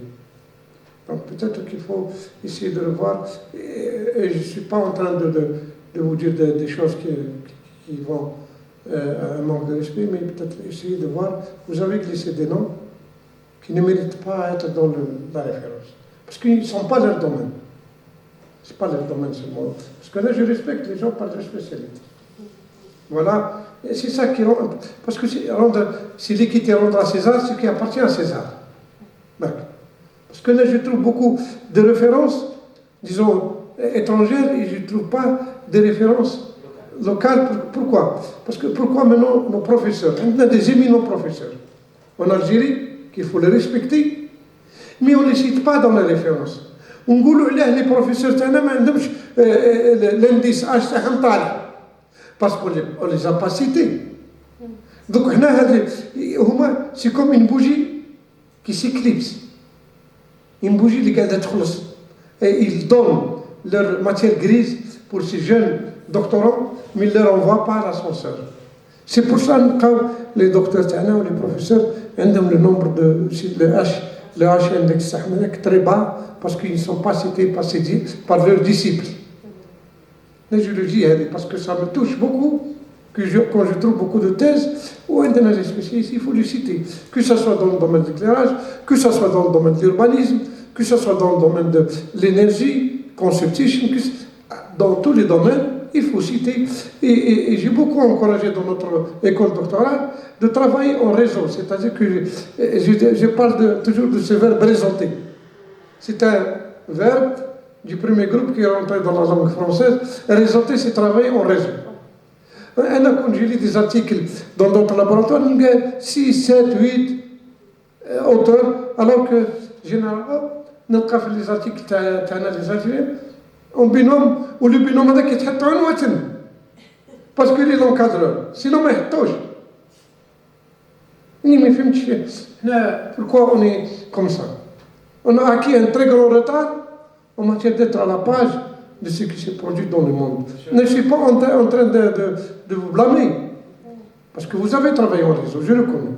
Vous avez travaillé en réseau, je le connais, mais c'est un conseil. On a beaucoup de jeunes doctorants où ils font le travail en réseau, ou la citation, ça ne m'intéresse pas la citation, mais ça intéresse le niveau collégial, que dire des professeurs algériens, ils sont là, ils sont cités. Mais pourquoi cet égoïsme? Mais je le dis, c'est pour orienter, où je l'ai toujours dit en matière d'analyse thématique, qu'il faut travailler en réseau, il faut citer vos collègues, travailler avec moi, une idée, et vous travaillez. Inch'Allah, le laboratoire qui a été monté maintenant, il permettra peut-être de réussir un peu le travail au réseau pour donner plus de valeur à la recherche. Et de traçabilité. Voilà, très bien. Et de traçabilité. Donc, je reviens à une petite, parce que on a peut-être le dans la forme. C'est bien que vous avez mis vos annexes à la fin. Mais je vais te dire une chose, ma chère Khlouf. Par exemple, la partie annexe. Parce que la thèse elle termine en 254 pages. Mais elle a 251 pages, parce que vous avez paginé seulement 250 pages, parce qu'il reste que vous êtes. Alors que la thèse, à vrai dire, elle fait la bibliographie, ou les annexes, elle fait 351. Le connois dit que à la fin, la bibliographie, où il y a les annexes. واحد ما يفيق بها بلي نقص منها وتولي لا تيست obsolète. Donc il faut paginer les références bibliographiques et il faut paginer les annexes et les numéroter et faire les renvois qui n'existent pas dans votre manuscrit. Parce que chaque annexe a un renvoi dans le corps du texte. Donc, il y a 5 annexes, c'est ce que j'ai lu. On a un annexe avec S, ou annexe 1, annexe 2, annexe 3, ou la pagination, on va être le corps du texte, je dois trouver avec quelle partie du corps du texte il a une relation cet annexe. Sinon, ça devient. Il n'a pas de valeur. Voilà, il faut peut-être corriger ces choses de forme très importante. De forme très importante. Voilà, sans tarder et sans minimiser l'effort que vous avez déployé en matière d'investigation, parce que travailler avec 2 modèles heuristiques, vous avez monté vous-même un modèle pour une investigation mesure in situ, et un deuxième avec une enquête. Parce que les deux, ils peuvent faire 2 thèses. Mesure in situ avec les résultats auxquels vous êtes arrivés, avec les graphes et les discussions des graphes, ça peut être valider un résultat d'une thèse. Et la deuxième, c'est cette enquête que vous avez montée, on a parlé ensemble, enquête pilote et puis enquête finale, et avec un traitement, avec un logiciel Sphinx, avec les 3 niveaux disons, d'analyse des résultats univariables, bivariables et multivariables. Donc ça fait 2 thèses en même temps.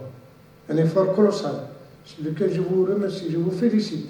Et je vous encourage encore à continuer votre investigation dans ce sens-là. Et ça reste un peu cette EPO. En principe, la thèse, c'est qu'elle peut être fondée sur un seul outil d'investigation sur l'EPO, évaluation post-occupationnelle, et c'est tout. Et vous avez encore enjolivé cette recherche avec d'autres outils tels que les mesures de situ, l'enquête avec les usagers. Et c'est un plus pour cette thèse qui nous force à vous féliciter et à vous encourager à continuer votre travail dans ce sens-là. Et mes félicitations encore une autre fois. Et je renvoie la parole à M. le Président. Oui, merci, M. le Professeur Akrama, pour votre intervention, pour votre expertise pointue, assez pointue, détaillée en plus.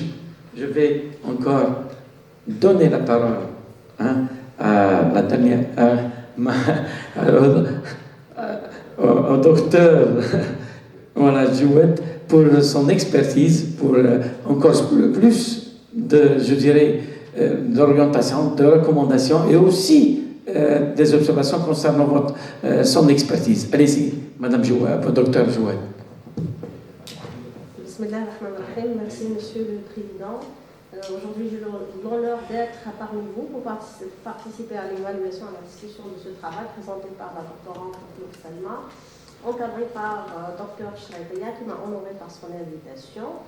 Ce travail, que je peux le qualifier par l'intéressant, surtout que la candidate a eu l'audace de traiter un sujet très important et aussi vécu par la majorité de la population algérienne. La pertinence et l'importance de ce travail émergent déjà depuis le titre, car la contribution à l'amélioration des ambiances lumineuses dans l'espace habité est un enjeu important dans la recherche du confort de l'habitant. En outre, l'éclairage naturel devient une priorité de premier rang pour réduire la consommation énergétique. D'autre part, le domaine d'application choisi pour étudier cette question, à savoir celui du quartier résidentiel à Haute-Foch-Arnava, illustre bien la problématique par ses façades architecturales modifiées pour des considérations esthétiques et d'aération plutôt que pour rechercher la lumière naturelle. Vient donner davantage d'importance à cette recherche. Toutefois, il est important de noter que la question de concevoir des bâtiments résidentiels tout en assurant le confort des yeux nécessite d'insérer des paramètres architecturaux, urbains et environnementaux dans le processus de conception. Cette question devait être abordée dans le travail. La candidate devait démontrer quelque part la faisabilité des propositions qu'elle avance, non seulement d'un point de vue technique, mais aussi d'un point de vue pratique. Pour la méthodologie, via une démarche méthodologique, l'IMP30 a opté pour 2 parties. Une première partie qui se présentait un référentiel théorique et méthodologique autour de la thématique du travail. Moi, j'ai quelques remarques sur l'approche méthodologique dans l'étude du comportement. Il est intéressant d'insérer une référence très importante, celle de Keller, le signora de Biophilia Hypothetis. Keller a considéré l'éclairage naturel comme élément de la nature. Ensuite, il a déterminé 9 comportements biophiles. C'est bien diffuser cette grille dans l'évaluation du comportement des habitants via l'éclairage naturel, une méthode constructive et claire et minimise la subjectivité, surtout que le sujet n'est pas traité par un spécialiste, un sociologue ou un anthropologue. Autrement dit, je ne sais pas, parce que quelle est voilà, des observations directement le comportement naturaliste, négativiste, il y a peut-être même le nom, le comportement. Une autre remarque, c'est important de développer le point, dans l'analyse de point, le duo confort visuel, confort thermique. À mon avis, parfois on cherche certains conforts lumière, c'est-à-dire les fenêtres, etc. Mais le problème est le confort thermique, ou bien l'inverse.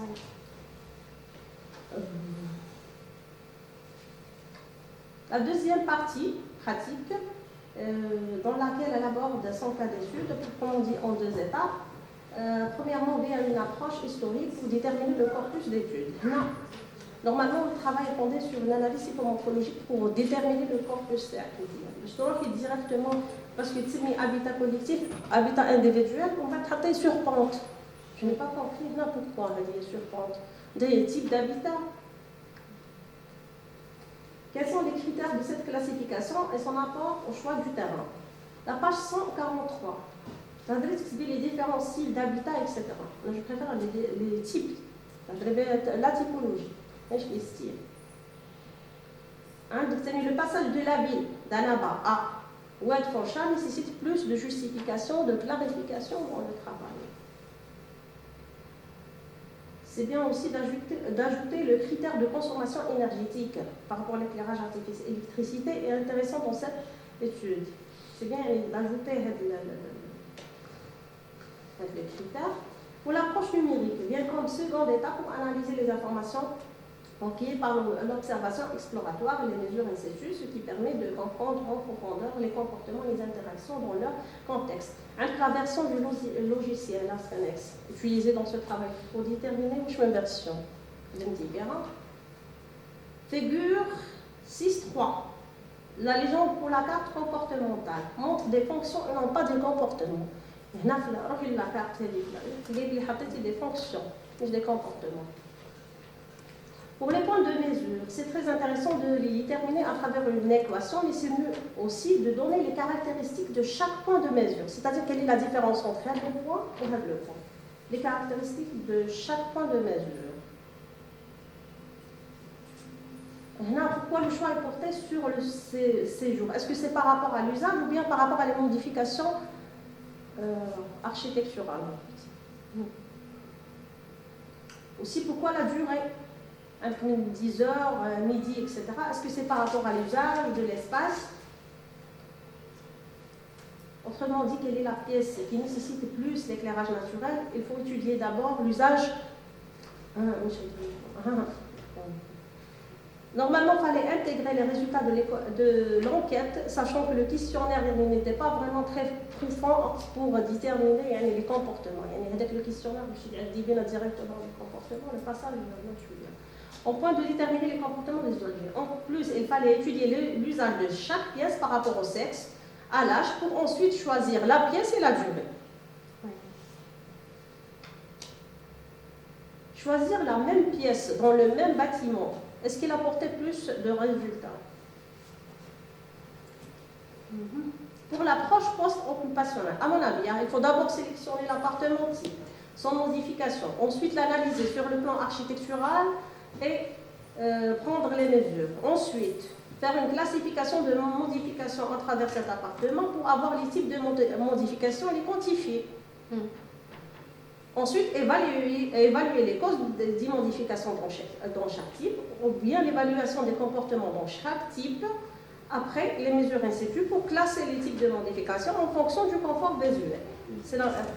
Quelle est la meilleure modification, ou bien l'inverse, etc. Pour les références, un problème dans la mise en forme, les références dans le texte, les références citées dans le texte. Je vous conseille d'utiliser Zoter ou les mêmes là, les références. La publication elle fait partie, elle s'inscrit dans le contexte de la thèse. C'est un article classé, Scopus. Mais en conclusion, c'est un travail scientifique concluant, traitant avec détail les paramètres du sujet de la thèse et les facteurs sélectionnés par la doctorante. Les résultats sont satisfaisants. Donc, je vous félicite, Selma. Je considère que les qualités de ce travail justifient amplement sa présentation comme thèse de doctorat en architecture. Merci, Monsieur le Président. Voilà. Merci, madame. Merci, docteur. Voilà. Maintenant, c'est à moi de faire. Avant de conclure, là, je vais faire quelques remarques. Malgré que le travail, il est énorme, il est aussi riche sur l'information, de connaissances scientifiques, d'emprunt aussi bibliographique énormément riche et tout. Moi, je vous remercie tout d'abord. Je tiens à remercier la doctorante pour l'effort accompli énormément pour ce travail. C'est aussi la rédaction utilisée. Je te remercie pour ça.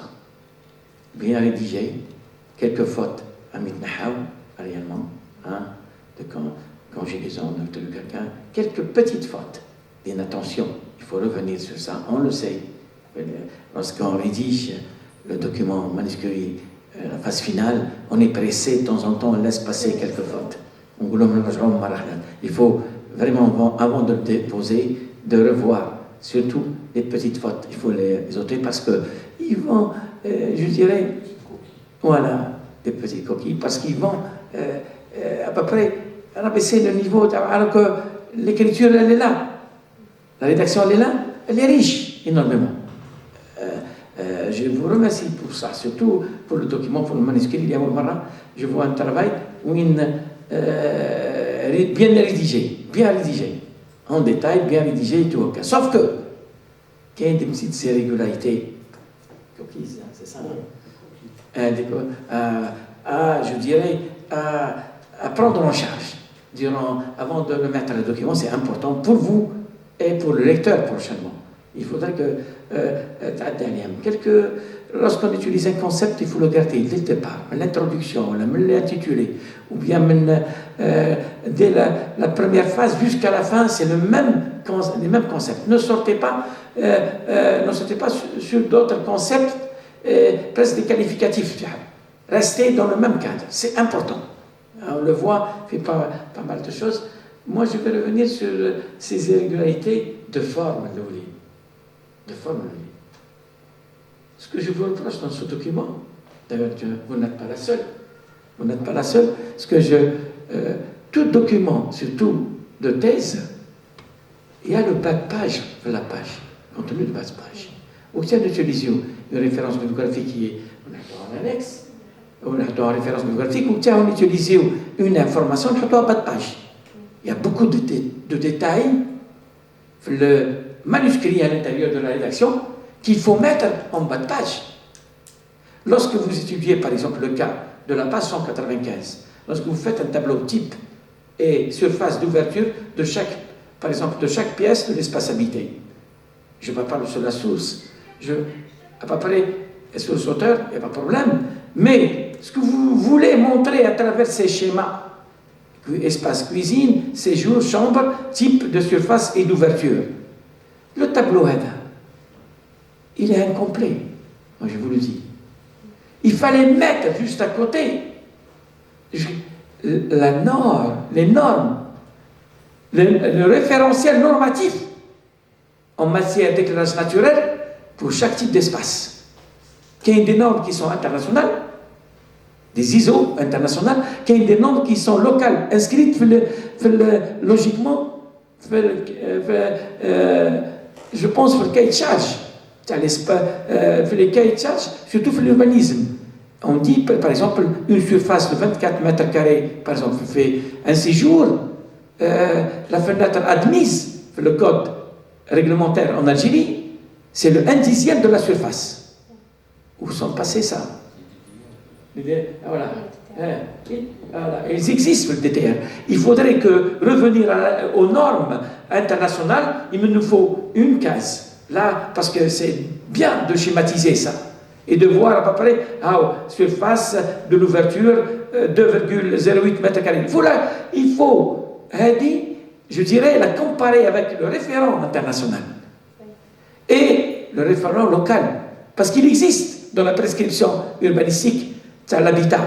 Quand les ouvertures, les fenêtres, ils sont déjà un référentiel propre à eux. C'est le 1/10 de la surface de l'espace habité. Donc il faut, pour le combler, à la fois tableau, il y a deux cases, je ne dirais pas, c'est des colonnes. Il y a deux colonnes qu'il faut ajouter, un référentiel international et un autre référentiel local pour l'Algérie. C'est important, très important. Vous avez fait l'international, c'est quoi? Vous avez un livre qui est, à part tout à l'heure, notre cher professeur Bouchar Abdouhab, il a cité 2 livres qui sont importants, prépondérants. C'est le livre de Gaston Basselat, la poétique de l'espace. Vous avez un autre livre qui est de normes techniques, La maison sur mesure. La maison sur mesure. Il nous donne des normes sur l'espace habité, en volume et en surface, plus les ouvertures, proportionnellement par rapport à l'espace habité, qu'il faut revoir. Ça c'est bon. S'il faut toucher quelque peu, c'est important parce que le document va rester là, ou surtout lorsque vous vous attaquez à des, je dirais, EPO, évaluation post-occupée, c'est des évaluations anthropomorphiques. Anthropomorphiques, ça veut dire qui traitent de la morphologie de l'espace habité à l'intérieur, ou le comportement de l'usager dans cet espace. Donc il faut ajouter ces 2 dimensions, ces 2 référentiels. Au moins ils vont nous dicter pourquoi on est resté figé pendant 70 ans sur la seule norme qui existe française qui date de l'urbanisme moderne et qui date des années hygiéno-fonctionnalistes qui datent des années 1930. On est dans les mêmes normes, où 1/10 de la surface de la fenêtre et 1/10 de l'espace habité, soit séjour, soit chambre, soit cuisine, soit des normes bien précises.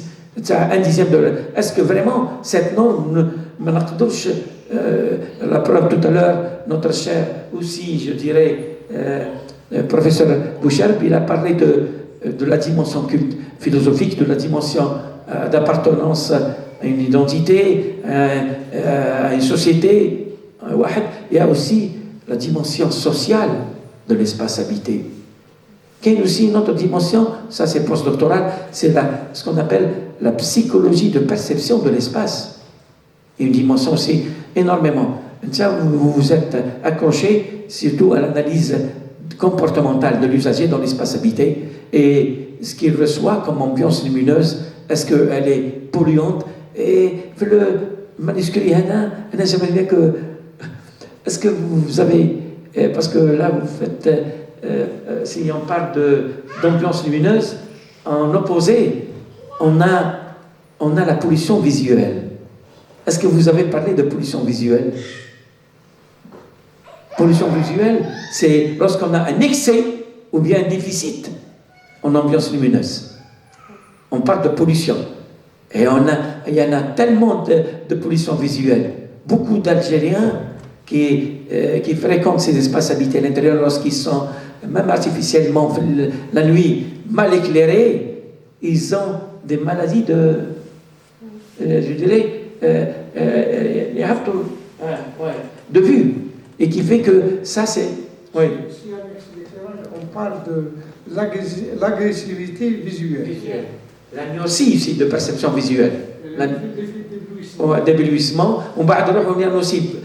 À chaque fois, on réduit, et c'est suite à quoi? À une pollution visuelle, soit en excès, soit en déficit, qu'il faut aussi revoir. Moi, je reviens sur quelques points de forme surtout. Je n'ai pas envie de m'élargir sur le thème parce qu'il est riche. Vous nous avez gâté avec votre ce travail, mais je vais revenir sur quelques problèmes rapidement de forme.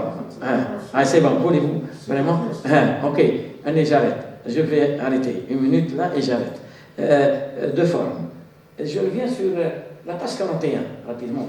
La page quelques formes à revoir. Tiens, les bas de page, n'oubliez pas. Les bas de page, on explique. On explique si jamais on a une information à donner, mais qui n'est pas référence, mais qui est d'usage. On peut la mettre en bas de page. Tout le document n'est pas... quand je fais le bas de page. Alors que normalement, il doit être un complément d'information en bas de page. Il n'y a pas. Très bien, je termine avec ça. Je termine avec quelques formes rapidement. Allez, page 41, page 45. Vous avez la page 41 jusqu'à page 45 concernant les... moi, je dirais le titre. Voilà ce que vous expliquez, que ça appartient à un auteur, modifié par, amélioré, je ne sais pas, par vous, hein, après. C'est des auteurs 3, c'est vous amélioré.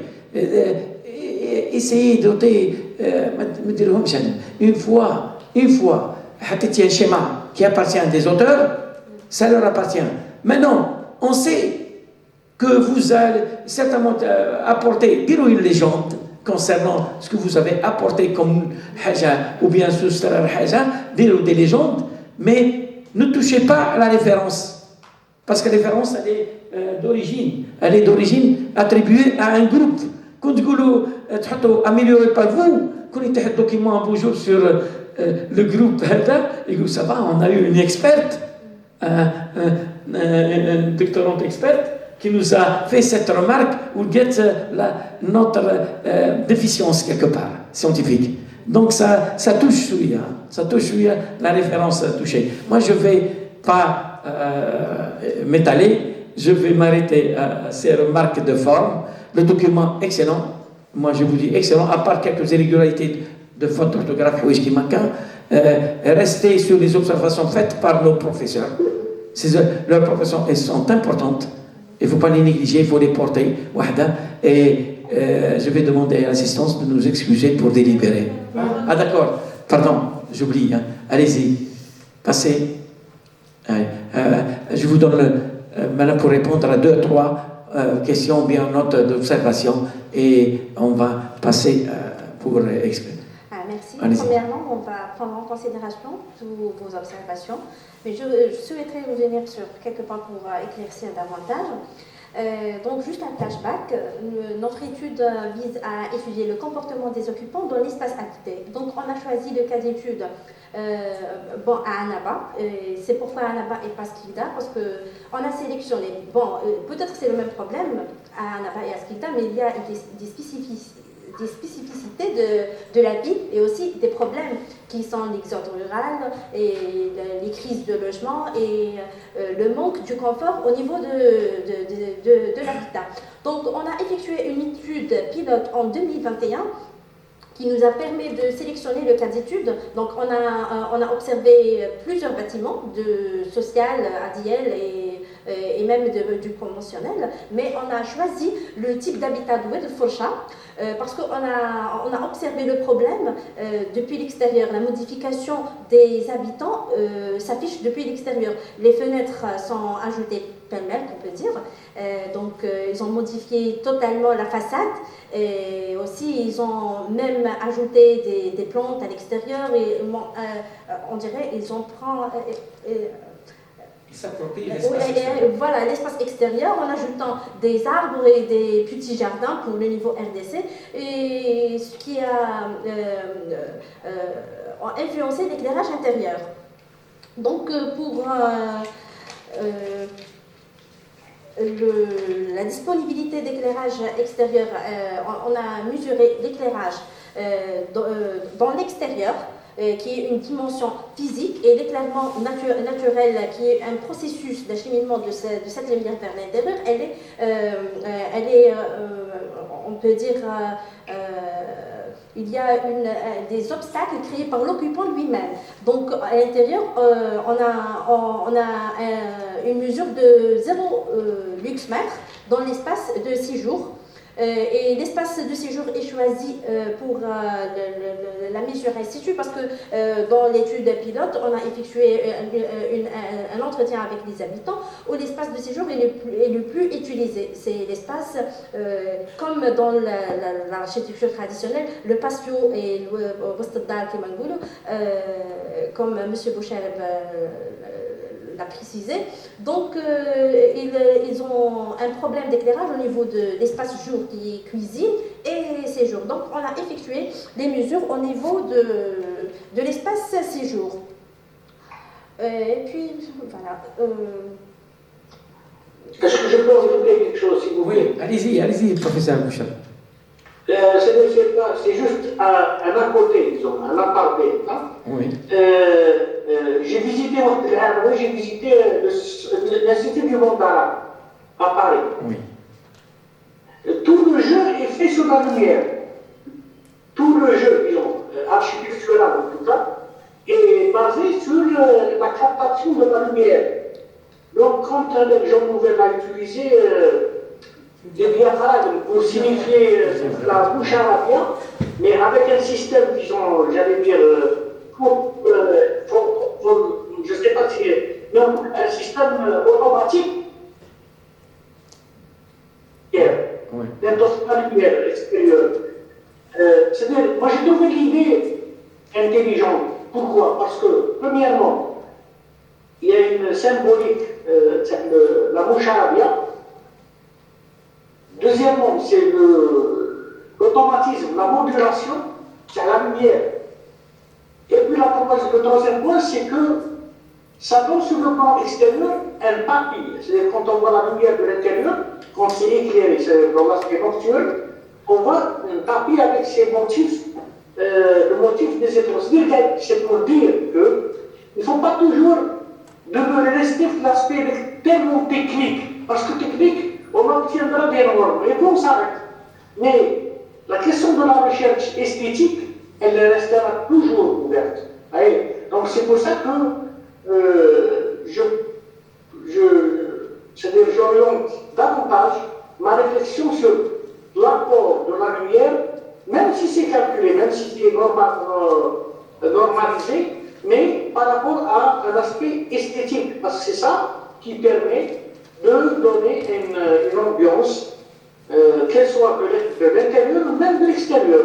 Parce qu'on peut penser aussi à la question de la lumière artificielle pour l'animation nocturne, pour donner des images des villes. Je pense que, par exemple, vous connaissez aussi, vous avez vu peut-être Las Vegas, une ville de nuit nocturne, tout est basé sur la lumière. Tout le jeu est sur la lumière. Voilà. Et ça ne manque de mieux que le travail présenté par la candidate et de qualité. Ok. Oui, allez-y. Une petite précision, Marcat Web. Allô? Oui. Oui, je pense. Le village, c'est le village de Karzaz. Karzaz sur la Saoura. Oui, Karzaz. Oui. Karzaz, c'est Karzaz sur la Saoura. Karzaz. Voilà. Karzaz, je connais aussi. C'est là où il y a toutes les rivières sont couvertes. On ne peut circuler qu'avec un guide. Oui, qui m'a appelé Abbas. Voilà. Un petit peu. Oui. Voilà. C'est comme Bni Abbas. Oui, d'accord. Pour ajouter encore un mot, la valeur esthétique dans la lumière, la ville de Lyon a une fête ici, mais la fête de la lumière. Oui, chaque année. La fête de la lumière. Chaque année. Voilà. Oui, effectivement. Oui, les ambiances lumineuses. Donc, à peu près, on a touché presque tous les volets, surtout concernant, il a parlé d'esthétique, de philosophie, de aussi appartenance à une région qui est plus, je dirais, ensoleillée que d'autres, et tous ces aspects rentrent dans le sillage que tout est culturel, en fin de compte. Tout est, même les ambiances lumineuses sont culturelles. Et à travers les événements, à travers la Koïchkemat. Donc on fait appel à la lumière, surtout naturelle. Votre thème est intéressant. Maintenant, je pense, Abdouhab, on va arrêter pour, je dirais, délibérer Riyah Bana Abdou Wahab pour finaliser la délibération, s'il vous plaît. On a besoin par téléphone de vous contacter. OK pour délibération. Merci, professeur Abdou Wahab. Merci à nos professeurs, à tous les corps enseignants. Merci.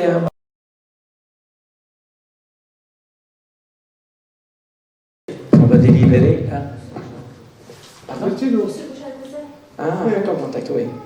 Allez-y.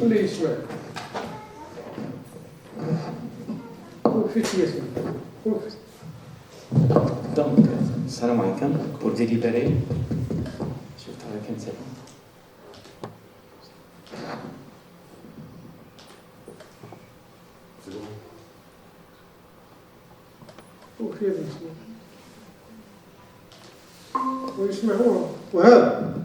Allô? Voilà. Donc après, oui, je vais délibérer là. Oui, d'accord. Donc après soutenance du travail de doctorat de la thèse de doctorat de Madame logiquement Makhlouf Selma, dont l'intitulé Contribution à l'amélioration des ambiances lumineuses dans l'espace habité car cité collective Oued Fourchah Naba. Les membres du jury ont à unanimité octroyé à la doctorante logiquement le diplôme de thèse 3e cycle LMD avec mention très honorable. Ouais, félicitations.